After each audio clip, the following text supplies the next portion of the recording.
Mid-90s, March, West Sussex. I've been to a stream next to the A27, looking for Frogspawn to populate our brand new garden pond. I guess I first went there when I was about 7, and have been many times since. The road is much wider now. The cars are faster, and most of the stream is gone.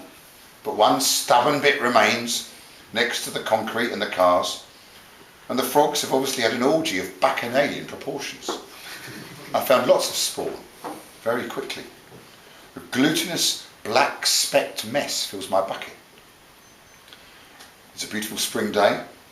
I'm very happy, full of memories of my father, 7 years old again. I stand by the side of the road, next to the traffic lights, and wait for my lift home.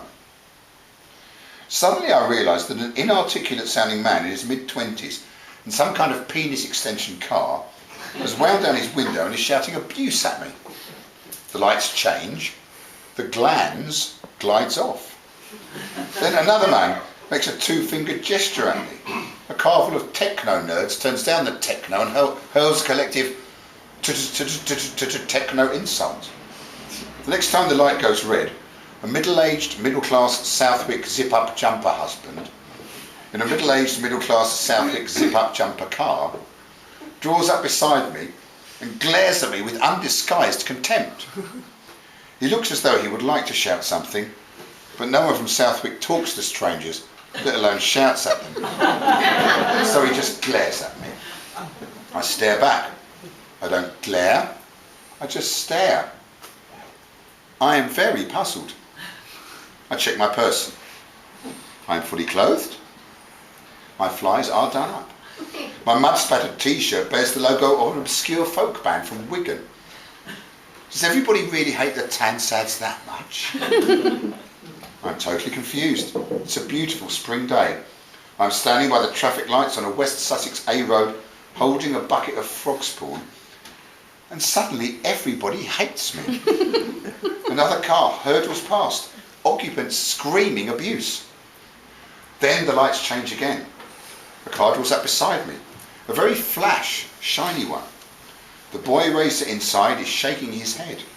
He is gesturing to me as though I'm about to do something totally unacceptable to something very important to him, and he really doesn't want me to. I stand there. I gaze at him in absolute bewilderment. His window opens, then his mouth. Bloody squeegee merchant, don't touch my fucking car, piss off with that fucking jaw.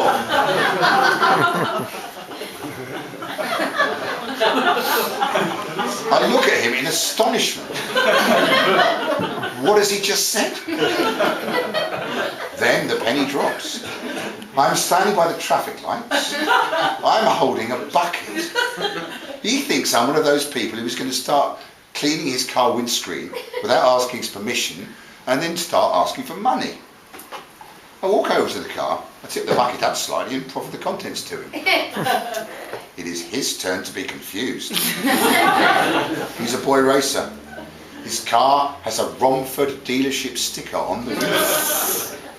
He doesn't exactly have a herpetologist's soul.